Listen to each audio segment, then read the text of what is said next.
Hello everyone. ఇవాళ మనతో పాటు ఉన్నారు సీనియర్ జర్నలిస్ట్ దాము బాలాజీ గారు. వారితో మాట్లాడదాం. సార్ నమస్తే. నమస్తే. సార్, మణిపూర్లో మళ్ళీ పెద్ద ఎత్తున వైలెన్స్ అయితే చెలరేగింది. అంటే 7 జిల్లాలకి కర్ఫ్యూ కూడా విధించినట్టు మనకి న్యూస్ వస్తుంది. సో ఆ స్థాయిలో అక్కడ గొడవలు జరగడానికి గల కారణాలు ఏంటి? మణిపూర్లో మళ్ళీ హింస. లాస్ట్ మేలో పెద్ద ఎత్తున హింస చెలరేగింది. అప్పుడు మనం చాలా వీడియోలు కూడా చేసాము. ఆ తర్వాత ఇప్పుడు రీసెంట్గా మణిపూర్లో పెద్ద ఎత్తున హింస చెలరేగింది. దాదాపు 7 జిల్లాల్లో కర్ఫ్యూ విధించారు. సో ఏం జరుగుతుంది? ఎందుకంటే ఎమ్మెల్యేల ఇండ్ల మీద దాడులు జరిగింది. సాక్షాత్తు మణిపూర్ చీఫ్ మినిస్టర్ నంగోత్తమ్ బీరేన్ సింగ్ అల్లుడు రాజ్కుమార్ యుమో సింగ్, ఆయన కూడా ఎమ్మెల్యే, ఆయన ఇంటి మీద కూడా దాడులు చేయడానికి ట్రై చేశారు. సో అందువల్ల మొత్తం 7 జిల్లాల్లో వ్యాలీ అంటారు, ఇంపాల్ వ్యాలీ, ఆ ఇంపాల్ వ్యాలీలో 7 జిల్లాల్లో కర్ఫ్యూ విధించారు, ఇంటర్నెట్ బ్యాన్ చేశారు. దీనికి కారణం ఏంటి అంటే ఈ అల్లర్లలో ఇప్పటి వరకు దాదాపు అంటే నవంబర్ 7 నుంచి ఇప్పటి వరకు జరిగిన అల్లర్లలో 17 మంది చనిపోయినట్టుగా ప్రభుత్వం ప్రకటించింది. అంతకంటే ఎక్కువే చనిపోయినారని మీడియా చెప్తుంది. ఏదేమైనా చాలామంది అయితే చనిపోయారు. దీనికి కారణం ఏంటంటే ఇమ్మీడియట్ కారణం చెప్తాను, దాని తర్వాత దీని ప్రాబ్లం ఏంటనేది నేను చెప్తాను. ఇమ్మీడియట్ కారణం ఏంటంటే నవంబర్ 11న ఈ జిరిబం అనే ఏరియాలో ఒక క్యాంప్ ఉంటుంది అన్నమాట, రిలీఫ్ క్యాంప్ అంటారు. ఈ క్యాంప్స్ మణిపూర్లో చాలా చోట్ల గవర్నమెంట్ పెట్టింది. అంటే వాళ్ళు ఇల్లు కోల్పోయిన వాళ్ళు, లేకపోతే వాళ్ళ ఫ్యామిలీస్ని చంపేసి ఉంటే వీళ్ళు అనాథలుగా మిగిలిపోయిన ఇలాంటి వాళ్ళకంతా క్యాంపస్ పెట్టారు. అలాంటి క్యాంపస్లో మైతీ ఫ్యామిలీ, అక్కడ ఏంటంటే మణిపూర్లో ప్రధానంగా 2 తెగలు ఉంటాయి, మైతీలు, కుకీలు. కుకీ జో అంటారు వాళ్ళని, కుకీలు జోలు. బ్రాడ్గా మనం మైతీలు కుకీలు అని చెప్పుకోవచ్చు. మిగతావి కూడా నాగాసు ఇలాంటి ట్రైబ్స్ కూడా అక్కడ ఉన్నాయి. ప్రధానంగా ఈ 2 తెగలు ఉంటారనమాట. వీళ్ళిద్దరి మధ్య వారు జరుగుతుంది. అది ఎందుకు జరుగుతుంది అనేది నేను తర్వాత చెప్తాను. అయితే ఇప్పుడు ఏమైందంటే ఈ కుకీ మిలిటెంట్స్ ఈ మైతీకి సంబంధించిన ఒక 6 మంది స్త్రీలను పిల్లలను ఈ జిరిబం క్యాంపులో నుంచి నవంబర్ 11వ తేదీ ఎత్తుకుపోయారు. అప్పటి నుంచి వీళ్ళు మిస్ అయ్యారు, ఏమయ్యారో తెలియదు. అయితే ఇప్పుడేమైంది, ఈ అస్సాం బార్డర్లో, మణిపూర్ అస్సాం బార్డర్లో బరక్ నది అని ఉంది. ఆ బరక్ నది దగ్గర వీళ్ళ శవాలు దొరికాయి. ఎవరి శవాలు? ఈ 6 మంది స్త్రీలు పిల్లల శవాలు దొరికాయి. దాంతో ఒక్కసారిగా మైతీలలో ఆగ్రహం కట్టలు దించుకుంది. మైతీలు ఇంపాల్ వ్యాలీలో మైతీలు డామినేషన్ ఉంటుంది. వీళ్ళు పెద్ద ఎత్తున హింసకి పాల్పడడం, అక్కడ పక్కనున్న కుక్కీల్ని ఇండ్లకి నిప్పులు పెట్టడం, వాళ్ళని చంపడం, అట్లాగే ఎమ్మెల్యేల స్థాయికి వెళ్ళి వాళ్ళ ఇండ్లను కూడా ధ్వంసం చేస్తానని చెప్పడం, ఇది పెద్ద ఎత్తున ఒక్కసారిగా చెలరేగేసరికి ఇప్పుడు కర్ఫ్యూ పెట్టారు. తర్వాత అనేక CADF అంటారు, అంటే సెంట్రల్ పోలీస్ అన్నమాట, ఆర్మ్డ్ పోలీస్ ఫోర్స్, CAPF. ఈ ఫోర్సులు దాదాపు 218 కంపెనీలని అక్కడ దించారనమాట. అవి కాకుండా CRPF 15 కంపెనీస్ ఉన్నాయి. తర్వాత BSF బార్డర్ సెక్యూరిటీ ఫోర్సు, ఇదొక 5 కంపెనీస్. పెద్ద స్థాయిలో మిలిటరీని అక్కడ దించి కంట్రోల్లోకి తీసుకురావడానికి సిచ్యువేషన్ని ట్రై చేస్తున్నారు. హోంశాఖ, సెంట్రల్ హోంశాఖ కూడా దీన్ని గైడ్ చేస్తుంది. అయితే దీనికి కారణము ఏంటి అనుకున్నప్పుడు ప్రధానంగా మనకి లాంగ్ టర్మ్ కారణాలు చూసుకున్నప్పుడు బ్రిటిష్ వాళ్ళకు ముందు కూడా ఈ బ్రిటిష్ వాళ్ళు రాకముందు కూడా మణిపూర్లో ఏంటంటే ప్రధానంగా 2 వర్గాలు ఉండేవి. మైతీ రాజులు పరిపాలించేవాళ్ళు. బార్డర్ అంతా, కొండలంతా కూడా ట్రైబల్స్, కుకీలు, నాగాలు వీళ్ళు ఉండేవాళ్ళు. అంటే విదేశీ దాడులని అడ్డుకునేవాళ్ళు ఈ కుకీలు, నాగీలు. అందువల్ల ఇక్కడున్న రాజులు వాళ్ళని కొంత మంచిగా చూసుకునేవాళ్ళు. ఎందుకంటే వాళ్ళు ఉండడం వల్ల చుట్టుపక్కల బార్డర్స్లో ఈ మైతీలు ఉన్న ఇంపాల్ లోయ ఏదైతే వ్యాలీ ఉందో ఇది సారవంతమైన ల్యాండు. ఇక్కడ ఉద్యోగాలు కానీ ఇన్ఫ్రాస్ట్రక్చర్ కానీ అన్నీ బాగా అభివృద్ధి, వెల్ డెవలప్డ్ ల్యాండ్ అనమాట. సో ఇట్లా ఉండేది రాజుల కాలంలో. తర్వాత బ్రిటిష్ వాళ్ళు వచ్చారు. బ్రిటిష్ వాళ్ళకు వ్యతిరేకంగా కూడా కుకీలు 1917 నుంచి 19 వరకు పెద్ద ఎత్తున తిరుగుబాటు చేశారు. మన దేశంలో అనేక చోట్ల గిరిజనులు కూడా మనకి అల్లూరి సీతారామరాజు, బిర్సా ముండా ఇలాంటివి మనం చాలా వినుంటాం కదా. ఇలాగా ఉద్యమాలు జరిగాయి. సో దాంతో ఏం చేశారంటే బ్రిటిష్ వాళ్ళకి ముందు నుంచి కూడా వాళ్ళకి విభజించు పాలించనే ఒక రూల్ ఉంది. మనుషుల్ని విభజిస్తే వాళ్ళు కొట్టుకుంటుంటారు అనేది బ్రిటిష్ వాడు ప్లాన్ అన్నమాట. అలాగే వాళ్ళు ఏం చేశారు, మైథిలిని వ్యాలీ అండ్ హిల్ అనే డివైడ్ చేసేసారు. హిల్స్లంతా కుకీలు వీళ్ళు ఉంటారు, నాగాసు, వ్యాలీలేమో వీళ్ళని పెట్టారు. ఇలాగా విభజించి పాలించే వల్ల వీళ్ళ గొడవలు పెరిగాయి. ఆ తర్వాత మనకి 47లో ఇండిపెండెన్స్ వచ్చినా కూడా ఇది ప్రిన్సిలీ స్టేట్గానే మణిపూర్ ఉండిపోయింది 49 వరకు. ఇప్పుడు హైదరాబాద్ కూడా 48లో కలిసింది.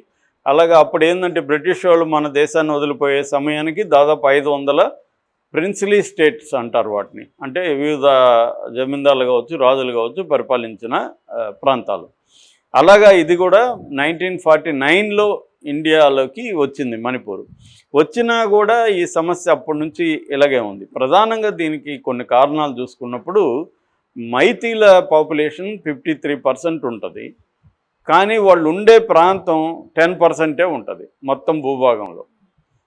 అయితే మిగతా 90% కొండల్లో ఉంటాయి. ఆ కొండల్లో ఎవరు ఉంటారు, మిగతా 47% ఉన్న గిరిజనులు అక్కడ ఉంటారు. కుకీలు ప్రధానంగా, నాగాలు ఇలాగా. సో ఇప్పుడు వాళ్ళ తర్వాత 371C ఆర్టికల్ ప్రకారం ఒక రూల్ తెచ్చారు. అదేంటంటే ట్రైబల్ ల్యాండ్ ట్రైబల్లే కొనుక్కోవాలి, ట్రైబల్లే అమ్ముకోవాలి. మనకు కూడా అలాంటి రూల్ ఉంది ఇక్కడ. సో నాన్ ట్రైబల్స్ కొనకూడదు. అంటే ఇప్పుడు ఏంది, మైతీలు ఈ 10% భూభాగంలోనే ఉండాలి, ఇక్కడే ల్యాండ్ కొనుక్కోవాలి, అక్కడికి వెళ్ళి కొనకూడదు. ఎందుకు పెట్టారు ఈ రూల్ అంటే ట్రైబల్స్ని ప్రొటెక్ట్ చేయడానికి. ఎందుకంటే ఈ కుకీలు మైతీలు మధ్య కంపేర్ చేసుకున్నప్పుడు ఆర్థికంగా కానీ, అడ్మినిస్ట్రేటివ్ పరంగా కానీ, పొలిటికల్గా కానీ, సోషల్గా కానీ, జాబ్స్ పరంగా కానీ బాగా డెవలప్డ్ ప్రాంతం ఏది, మైతీలు ఉన్న ప్రాంతం. కాబట్టి వీళ్ళకి కంపేర్ చేసినప్పుడు మైతీల కంటే కుకీలు బాగా వెనకబడి ఉన్నారు. వాళ్ళకి కొండ ప్రాంతాలు, వాళ్ళకి పెద్ద వ్యవసాయం బలంగా లేదు, వ్యాపారం లేదు, ఇన్ఫ్రాస్ట్రక్చర్ లేదు, ఉద్యోగాలు లేవు, అడ్మినిస్ట్రేషన్లో వాళ్ళ వాటా లేదు, ఎడ్యుకేషన్లో వాళ్ళ వాటా లేదు, పొలిటికల్గా వాళ్ళ వాటా లేదు. కాబట్టి వాళ్ళని ప్రొటెక్ట్ చేయాలన్న ఉద్దేశంతో మనకి స్వాతంత్రం వచ్చిన తర్వాత ఈ ట్రైబల్ యాక్ట్ని తీసుకొచ్చి ఎస్టీల భూముల్ని వాళ్ళే కొని వాళ్ళే అమ్ముకోవాలి తప్ప మైతీలు కొనడానికి లేదు. ఇది ఒక యాంగిల్. రెండో యాంగిల్ మతం యాంగిల్. మైతీలంతా కూడా ప్రధానంగా హిందువులు, కుకీలంతా ప్రధానంగా క్రిస్టియన్లు. ఇది కూడా బ్రిటిష్ కాలం నుంచి వస్తున్నది. ఈ యాంగిల్ కూడా దీన్ని బీజేపీ వచ్చినాక దీన్ని పెంచిందని చెప్తారు. ఈ యాంగిల్ కూడా అంటే హిందూ క్రిస్టియన్ యాంగిల్ అనేది కూడా పెరిగిందని. సో ఇదొకటి. ఇంకొకటి ఏంది, మయన్మార్. అంటే మయన్మార్లో 2021లో అక్కడ మిలిటరీ తిరుగుబాటు జరిగింది. దానివల్ల ఆ దేశం నుంచి ప్రజలు బార్డర్ ఏరియాల్లో ఉన్న మన భూభాగాల్లోకి రావడం మొదలుపెట్టారు. అలాగే ఎక్కువ వాళ్ళు ఏంటంటే డ్రగ్ ట్రేడింగ్ని వాళ్ళు ప్రోత్సహించడం మొదలుపెట్టారు. వాళ్ళకి అక్కడ తిరుగుబాటుదారులకు మనీ కావాలా. ఎక్కువ ప్రపంచవ్యాప్తంగా ఇన్సర్జెంట్స్ అంటారు, అంటే ప్రభుత్వ వ్యతిరేక గెరిల్లాలు కావచ్చు, విప్లవకారులు కావచ్చు, వాళ్ళకి డబ్బులు ఈజీగా వచ్చే మార్గం డ్రగ్స్ నుంచి డబ్బులు వస్తాయి. అలాగే వాళ్ళు ఏం చేస్తున్నారు, ఈ కుకీలు ఉన్న ఏరియాలో డ్రగ్స్ని పండించడం, పంటల్ని డ్రగ్ని సరఫరా చేయడం. ఆల్రెడీ కుకీలు ఏంటంటే మిలిటెంట్గా ఉంటారు, వాళ్ళ దగ్గర ఆయుధాలు ఉంటాయి, వాళ్ళకి గన్స్ ఉంటాయి, ఇవన్నీ ఉంటాయి. కాబట్టి వాళ్ళకి అనుకూలంగా దొరికిందనమాట. దానివల్ల ఏంటంటే ఈ పాపులేషన్ పెరిగిపోతుంది, మైతీల పాపులేషన్ తగ్గిపోతుంది. సో మైతీలు ఏమంటున్నారు, వాళ్ళని మీరు అరికట్టండి, వాళ్ళ పాపులేషన్ పెరిగిపోతుంది, అందుకనే ఎన్ఆర్సీ అనేది ఒకటి తీసుకొచ్చారు, నేషనల్ రిజిస్టర్ ఆఫ్ సిటిజన్షిప్ అని. సో అంటే ఇండియాలో ఇంతకాలం నుంచి ఉన్న వాళ్ళే సిటిజన్స్, లేకపోతే సిటిజన్స్ కాదు అని గుర్తించి తరిమేయండి అనేది వీళ్ళ డిమాండ్. ఇది ప్రభుత్వం సీరియస్గా తీసుకోవట్లేదు. ఇది హిస్టారిక్గా మనం చెప్పుకోవాల్సింది. అంటే మైతీల వైపు నుంచి మనం ఆలోచిస్తే మైతీలకి ఏంటంటే ల్యాండ్ మాకు 10% ల్యాండే ఉంది, మేము ఇంకా అటు వెళ్ళడానికి లేదు, ఎక్స్టెండ్ అవ్వడానికి లేదు. అటుపక్కేమో మయన్మార్ అవన్నీ వాళ్ళని ఇది చేస్తున్నారు, వాళ్ళు మిలిటెంట్గా ఉంటున్నారు, వైలెన్స్ డ్రగ్స్ ఇవన్నీ జరుగుతున్నాయి.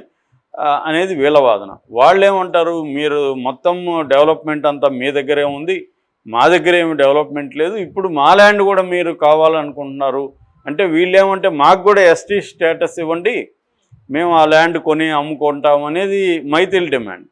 వాళ్ళు కుక్కీలే ఉంటారు, ఎస్టీ స్టేటస్ మీకు ఇస్తే మీరు ఆల్రెడీ డబ్బు ఉన్నోళ్ళు, ఆల్రెడీ పరపతి ఉన్నోళ్ళు, అడ్మినిస్ట్రేషన్లో పొలిటికల్గా మీరు స్ట్రాంగు, మీరు మా భూములన్నీ మీరు కాజేస్తారు, మేము ఎలా బతకాలి అనేది వాళ్ళ డిమాండ్.